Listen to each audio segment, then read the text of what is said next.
Hello दोस्तों, स्वागत है आप सभी का एक नई बेहतर वीडियो में। तो उम्मीद करते हैं आप सबकी तैयारी बिल्कुल जबरदस्त तरीके से चल रही होगी। तो आपकी तैयारी में चार चांद लगाने के लिए हम लेकर आए हैं इम्पोर्टेंट्स रिएक्शन। बहुत ही महत्वपूर्ण अभिक्रियाएं जो बाई नेम से दी रहती हैं, उनको आपको करने के लिए बहुत सारा टाइम वेस्ट करना पड़ता है और आपको समझ में नहीं आता। इसलिए आपकी हेल्प करने के लिए 6 सबसे महत्वपूर्ण बाई नेम वाली रिएक्शंस को हम लेकर के आए हैं। अगर ये आप 6 रिएक्शंस यानी 6 महत्वपूर्ण अभिक्रियाएं तैयार करते हैं तो समझ लीजिए आपको 12 नंबर तो बिल्कुल यहीं पक्के हो जाएंगे। किस प्रकार से? आप 12 ना मान के 10 नंबर मान सकते हैं, क्योंकि अगर 6 हैं तो इसमें से 3 या 4 तो आपको मिल जाएंगे। इसी प्रकार से और भी आगे करवाऊंगा, लेकिन आपको पता होना चाहिए कि ये 10 नंबर की पूरी बाई नेम से रिएक्शन पूछी जाती हैं। आपको सिर्फ इतना दिया रहेगा कि एल्डोल संघनन अभिक्रिया लिखिए, तो आपको पूरा ये रिएक्शन और ये थ्योरी सब कुछ लिखना होता है, इसलिए ये थोड़ी सी टफ मानी जाती हैं। तो चलिए आज की वीडियो में बहुत ही सरल बनाते हैं इन रिएक्शंस को, और यकीन मानिए ये सारी रिएक्शन बहुत इंपॉर्टेंट है, कई बार पूछी गई हैं। तो चलिए स्टार्ट करते हैं, लेकिन उससे पहले मेहनत करके वीडियो बनाते हैं आपके लिए। तो वीडियो को लाइक करके चैनल को सब्सक्राइब कर लीजिए ताकि इसी प्रकार का और भी कंटेंट आपको मिलता रहे। तो चलिए स्टार्ट करते हैं। तो यहाँ पर हमारी सबसे मोस्ट इंपॉर्टेंट पहले नंबर की एल्डोल संघनन अभिक्रिया है। तो यहाँ पर ये अभिक्रिया आपकी कम से कम आप मान के चलिए 5 बार पूछी जा चुकी है, तो इस बार इसके पूछे जाने की 100% गारंटी है। इसी प्रकार ये सारी इंपॉर्टेंट रिएक्शंस को आपको तैयार करना है।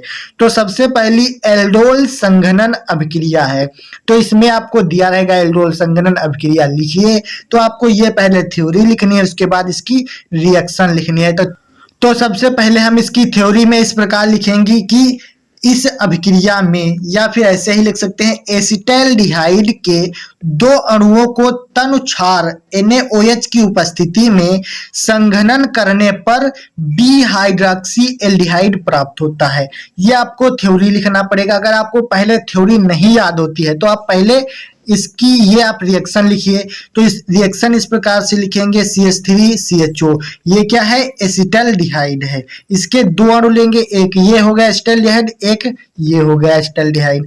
इसको क्या करना है? NaOH, ये तनुछार होता है, इसकी उपस्थिति में हमको क्या करना है? इसका संघनन करना है। 2 अणु लिया एसिटाल्डिहाइड के, NaOH की उपस्थिति में इसका संघनन कराएंगे तो यहाँ से बी हाइड्रोक्सी एल्डिहाइड प्राप्त हो जाता है। तो ये इसका नाम होता है बी हाइड्रोक्सी एल्डिहाइड। ये आपको नाम यहाँ पर नीचे लिख लेना है, क्योंकि अगर आप नाम नहीं लिखेंगे तो आप भूल जाएंगे। ठीक है, तो इस प्रकार से आपको बी हाइड्रोक्सी एल्डिहाइड इसका नाम है, काफी मोस्ट इंपॉर्टेंट है, वो आपको एल्डिहाइड, वो एल्डिहाइड। ठीक है, इस प्रकार से आपको नाम लिख लेना है। तो ये हो गया बी हाइड्रोक्सी एल्डिहाइड। इसका सूत्र है CH3CHOH CH2CHO। ये आपका इतना बड़ा सूत्र है, इसलिए ये रिएक्शन बहुत इंपॉर्टेंट है, कई बार पूछी गई है। ठीक है, उसके बाद में अब अगली रिएक्शन देखते हैं। दूसरे नंबर पर है कैनिजारो अभिक्रिया। ये भी काफी बार पूछी गई है, मोस्ट इंपॉर्टेंट अभिक्रिया है। तो इसमें क्या करना होता है, ध्यान से समझिए, बिल्कुल चुटकियों में इसको समझ लेंगे। तो किस प्रकार से करेंगे? इसमें लिखेंगे कि इस अभिक्रिया में फॉर्मेल्डिहाइड की क्रिया सांद्र NaOH या KOH, इसमें दोनों के साथ करवा सकते हैं।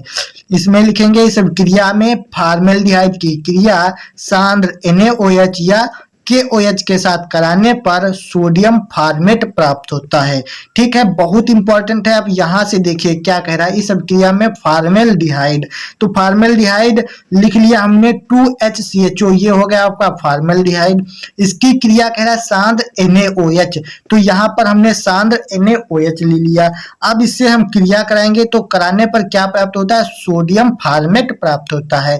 तो सोडियम फॉर्मेट होता है HCOONA, यहाँ पर A है, इसको इस प्रकार से ये कटा है तो A मान सकते हैं, इससे लिखे HCOONA। ठीक, ये आपका सोडियम फॉर्मेट प्राप्त हो जाएगा। ठीक है, और CH3OH यानी एथिल एल्कोहल प्राप्त होगी। ये भी रिएक्शन बहुत इंपॉर्टेंट है। इसको कैसे बनाएंगे फिर से समझ सकते हैं। देखिए 2HCHO है, इसकी क्रिया NaOH से कराएंगे तो यहाँ पर बनेगा HCOONA। यहाँ से एक H ले लिया तो बचे कितने, यहाँ पर बचे सिर्फ एक H बचा, ठीक है। और यहाँ पर कितने H बचे, 2 H बचे। तो यहाँ से देखिए CH3 यानी एक ये और 2 ये 3 हो गए, तो यहाँ से CH3 हो गया। C2 थे तो यहाँ से C एक इसमें आ गया, एक इसमें आ गया, यानी बैलेंसिंग बराबर है, ठीक है। तो अब आगे देखते हैं अपनी अगली इंपॉर्टेंट अभिक्रिया। उसके बाद में यहाँ से अब अगली इंपॉर्टेंट अभिक्रिया आती है क्लीमेंसन अपचयन। ये भी कई बार पूछी गई है। क्लीमेंसन अपचयन मोस्ट इंपॉर्टेंट है। तो इसको कैसे करेंगे, इसमें लिखा है कि एसिटल्डिहाइड का जिंक और HCl की उपस्थिति में, ये एसिटल्डिहाइड है, इसका जिंक Zn और HCl की उपस्थिति में अपचयन करने पर एथेन प्राप्त होती है। बहुत ही सिंपल है, इसमें कुछ ज्यादा ध्यान देने की जरूरत नहीं है। तो जो क्वेश्चन में लिखा है उसी को हम रिएक्शन में बदल देंगे। कहना है कि एसिटल्डिहाइड का, तो एसिटल्डिहाइड का सूत्र CH3CHO हो गया, का जिंक और HCl की उपस्थिति में, Zn और HCl की उपस्थिति हमने कर दी कि अपचयन करने पर एथेन प्राप्त होती है। तो अपचयन इसका 6H की उपस्थिति में किया जाएगा, ये आपको इसमें ध्यान रखना है। तो 6H की उपस्थिति में अपचयन करेंगे तो यहाँ से एथेन प्राप्त हो जाएगी C2H6 और बचेगा इसमें सिर्फ 2H2O यानी जल बच जाएगा। तो इस प्रकार से क्लीमेंसन अपचयन को हल करेंगे। बहुत ही नॉर्मल अभिक्रिया है लेकिन इंपॉर्टेंट बहुत है, ठीक है। अगली इंपॉर्टेंट अभिक्रिया को देखते हैं कौन सी है। चलिए अगली हम अपनी क्वेश्चन नंबर 4 पर यानी चौथे नंबर पर जो अभिक्रिया उसको देखते हैं। तो यहाँ पर 4 नंबर पे आपकी अभिक्रिया है वुर्ट्ज अभिक्रिया।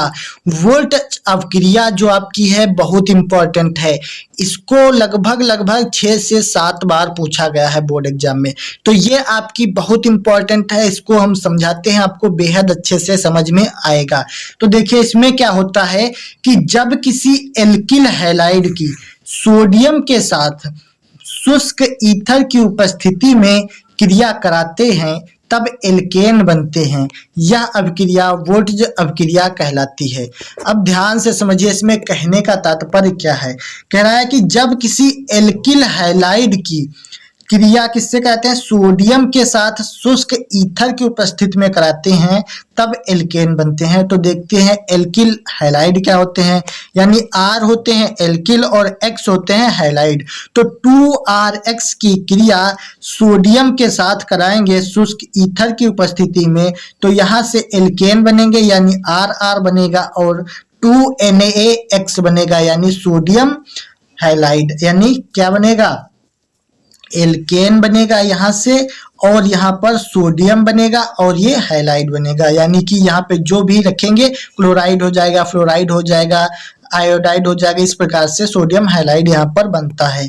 तो इसमें जब रखते हैं देखिए 2RX, तो इसमें सूत्र बनाएंगे 2 की जगह पे 2 रहेगा। R क्या होता है, एल्किल हैलाइड होते हैं। जो एल्किल में क्या रखते हैं, CH3 CH5 CH7, इस प्रकार से एल्किल जो होते हैं वो रखते हैं।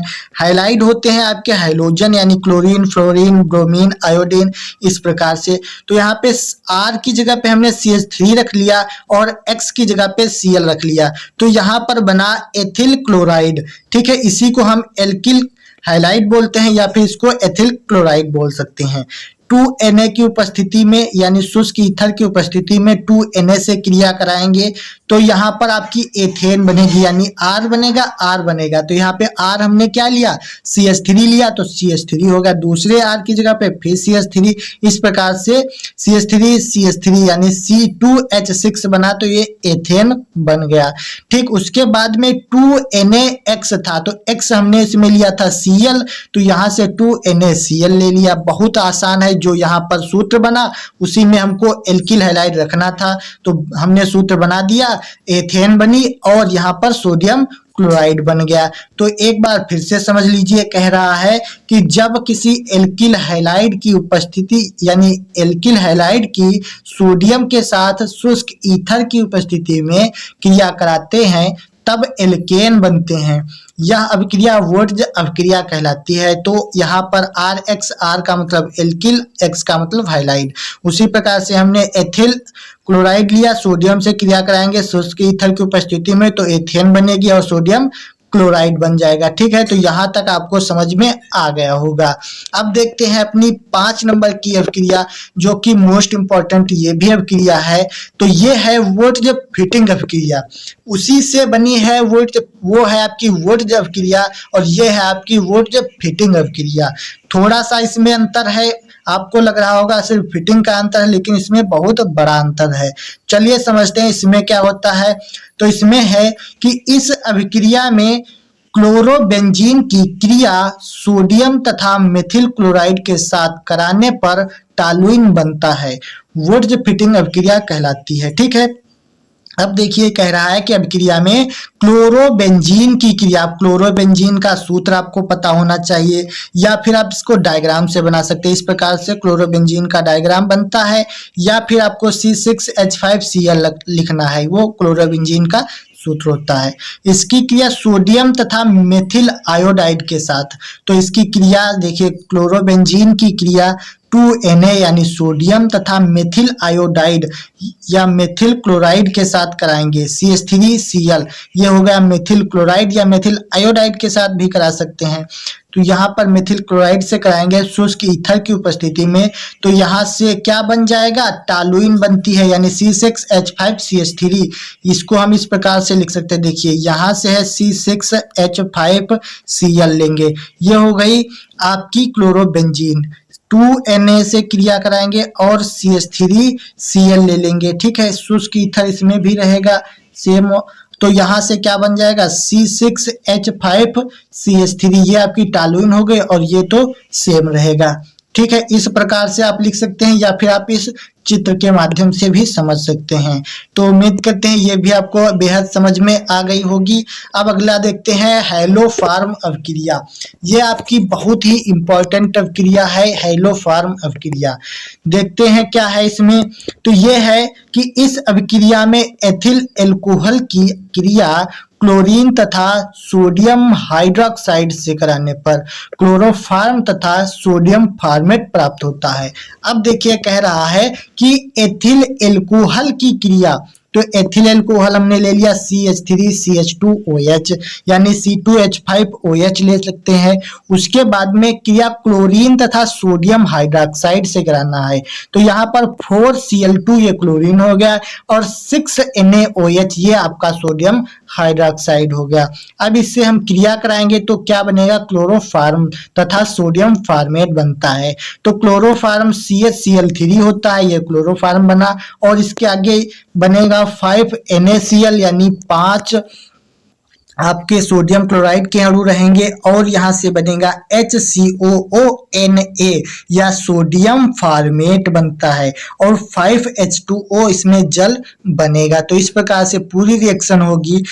एथिल एल्कोहल यानी CH3CH2OH की क्रिया 4Cl2 से कराएंगे प्लस 6NaOH से कराएंगे, तो यहाँ पर बनेगा CHCl3 plus 5NaCl plus HCOONA plus 5H2O। इतनी बड़ी ये रिएक्शन होती है। तो आपको उम्मीद करते हैं ये सारी रिएक्शन बेहद पसंद आई होंगी। अगर वीडियो जरा सा भी हेल्पफुल लगी हो और आपको लगता है कि आपके भविष्य में हमारा चैनल आपकी कुछ भी मदद कर सकता है, तो चैनल को सब्सक्राइब करके वीडियो को एक लाइक जरूर कर देना। ठीक है भाई, अगले मिलते हैं वीडियो में, तब तक के लिए जय हिंद, वंदे मातरम।